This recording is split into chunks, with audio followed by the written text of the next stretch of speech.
how you just want to stay. Other people want you to be around. Mm-hmm. And they care for you. They love you. They love the memories. They want more memories with you. It just becomes a whole thing. And you're like, my time is up. But then people try to keep on pulling you in. But this is how I'm going to get into it, man. Dwayne "The Rock" Johnson says goodbye to ballers in Instagram. What? Yep. I knew this would be something.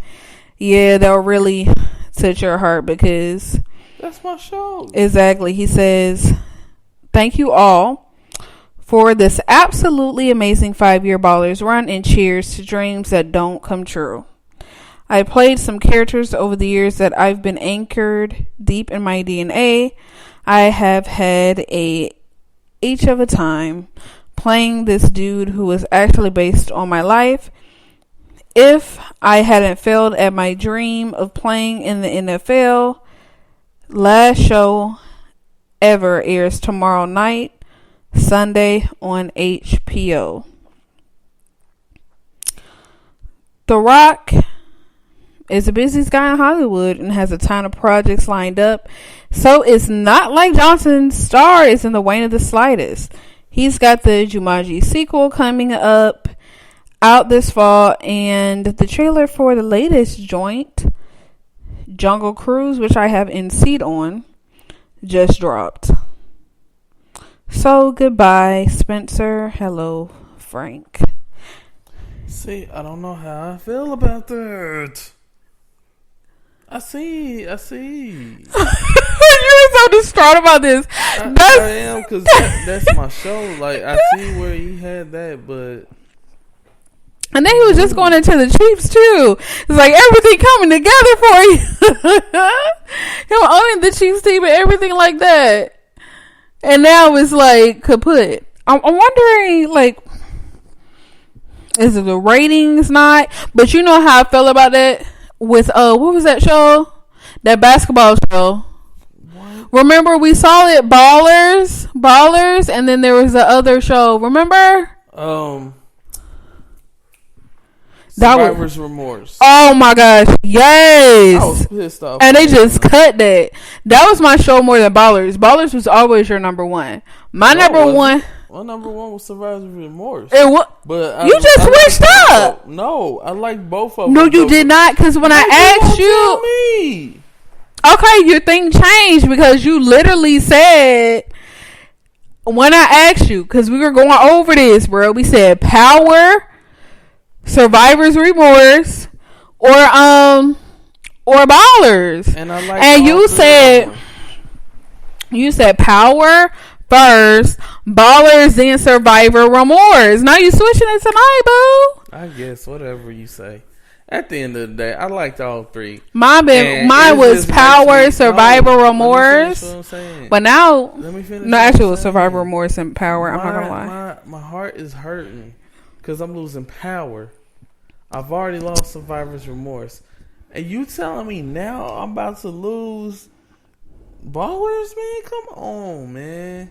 This ain't cool, G. I mean, for real, man. That ain't cool at all. That is my show. You know what I mean? This ain't cool. Now I gotta find another show other than the one we found to use. Like, this hurts. My chest. Oh. No more Power. I already lost Survivor's Remorse. I know. That was my Survivor's Remorse. I'm not gonna lie. First I was trying to be like, I was like, oh my gosh, people gonna think something about me that I'm putting Survivor's Remorse before Power. But you know what? It was Survivor Remorse, Power, and Ballers for me. That was my thing.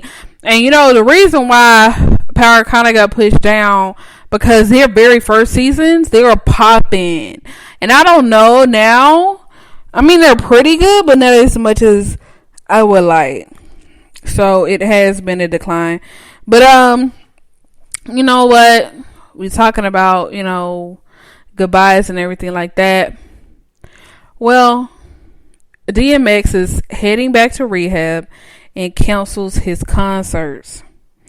In a Twitter post, it says, in his ongoing commitment to put family and sobriety first, DMX has checked himself into a rehab facility.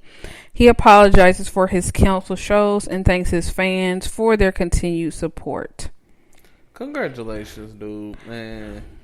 A lot of people ain't willing to throw themselves into, a rehab situation. So many people are at a point in their life where all they want to do is party, have fun, and not care. Mm-hmm. But he has gotten to a point where he's like, you know what? I know I'm messing up. I got to go back to rehab. And because he has 15 children. That's a lot of kids, man. And who just recently released from prison in January after serving time for tax evasion. And he was actually set to perform with 3 6 Mafia in Memphis. 3 6 Mafia, okay? Mafia. I always do that when I read it. I say Mafia instead of Mafia every time. It does not. I've been doing that since I was younger. Oh my gosh. I know. I've been doing it since I was younger, man. Don't shoot the messenger or the reader. Okay. 3-6 Mafia. And Memphis on Saturday. I'm sorry. And then again on Rolling Loud Festival in New York on Sunday. This is the situation. He claimed that he was getting offers from movie producers for a biopic on his life. And this is a situation. I would love to see a DMX biopic, period. Mm-hmm. And I want it to be in theaters. Ooh. Or Netflix. If you're going to do it on Netflix, in order for me to get more time, I wanted to do that 3 thing like they did with When They See Us. Well, not 3 thing, like in parts. Right, the separate part movie. Or like the new edition, because we got more. Mm-hmm. We got more than a movie. And usually I don't like stuff in parts. I don't like little shows and series. But this isn't a series. It's a movie series, not a show series. Because, show series, they irritate me. Give me a full-blown movie. But anyway, do his new edition. I want a 2-hour span for each. Because I feel like all this stuff that he been going through, it's just like a lot of pain and stuff that he hasn't dealt with. And I feel like you get to see, the real him and his struggles, what he's seen as a child. You know what I mean? And how that affected him and continues to affect him as an adult. And to see him going in rehab multiple times, to let people know that it's okay. You're going to be in struggles. Exactly. But you can get out of them. And so I'm just proud of him, man, because to step in and say, you know what, I have to do something. Something has to change, and it's never too late to change unless you're dead, of course. What they say is, so get out. You could be 70, go back to rehab. 80, 90, go back, get your life on track. What Michael Jackson say? Make that change. Mm-hmm. Man in the mirror. Sometimes you just gotta look at yourself in the mirror and say, all right, bro, it's time to make a difference.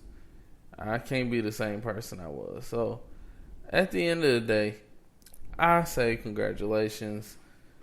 Do you, my brother. This is a good, I'm not even going to say this is good news, but this is a good move on your behalf. Let me say that. Not a lot of people are willing to do that. So,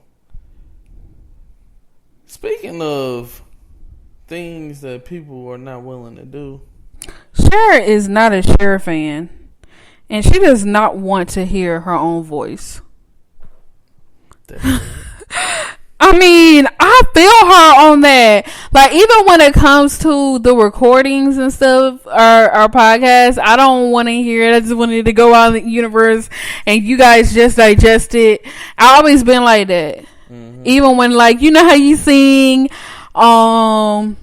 back in the day when you found out your phone had a voice recorder and you would like sing or say stuff because you sound totally different than you think you sound. Right. And so you're like, what is going on here? She said, in general, I'm not a huge Cher fan. I'm really not. I'd rather do the singing than listen to it. She told The Sun on Sunday. I don't want to listen to what I do. I don't want to see it. And I don't want to hear my voice. She even struggled to sing in front of her late ex-husband, Sonny Bono. She said, I'm really not outgoing, and I never have been. I'm kind of shy. When I'm on stage, that feeling goes away. But right before I go up, I feel like I'm going to pass out. She said, I couldn't even sing in front of Sonny. That's very, very, very... That's kind of... To me, it's weird. Mm-hmm. Because I like listening to my voice. Maybe that's just me. I know. I like hearing myself talk, you know? Yes. That's how it is, you know? Mm-hmm. I can admit it. I'm honest about it. You are honest about it. You know? So, I guess that's just me in that situation. But, you know, it's really surprising how you picture a person. With her, you would think she's this outgoing person. But it's like, when she gets on stage and she's doing what she loves, she just comes alive. But that she just didn't want to hear herself, and she doesn't have she's not outspoken. So it kind of reminds you and kind of gives you a perspective on how you think or perceive a celebrity is. And then some people, like, you know how people meet people? Mm-hmm. Celebrities, and like, oh, they had an attitude, or they didn't speak to me. Maybe some celebrities are like really scary, and they look like, they really look like they're an outgoing person, but they're not. So when you come up to them, it slick freaks them out. But their publicist just tries to let them talk to little people or seem as if they're outgoing when they're not. So maybe it's not that a person's mean. It's probably that they're like scared of people. Not just thinking about it. Like, people just aren't like people persons. Or, you know who they say is one of the nicest people in the world? Who? To talk to? Will Smith. They say he is the most approachable person in the world. He talks to you nicely. He's very cool. He doesn't, get rude with you. That, to me, is one of the most amazing things you could do as a human being, is to treat everybody else like a human being. You know what I mean? Right. So, I kind of want to meet Will Smith, to be honest. I kind of want to be able to get a chance to talk to him, see what he's really about. Possibly throw some mental things off each other. Try to figure out some stuff. Do I sound crazy for saying that? Say it again. I'm basically saying I would like to meet Will Smith, talk to him, bounce some ideas off each other. Things of that nature. Don't you think, that'd be cool to... I think it would be cool. I think it would be cool how he responds. He does seem like a bubbly personality. And he seems like he's just open to, ideas. And, he's just really nice to me. He seemed really nice and fun. But on a different note, on a very serious note, we're going to talk about Angela Bassett. Angela Bassett recalls childhood sexual violation. Ooh. She states it was devastating.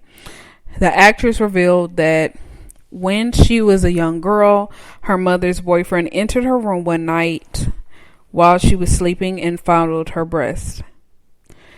She said, fortunately, it wasn't a complete assault. It was fondling, but it was devastating enough for a child who's 12 or 13.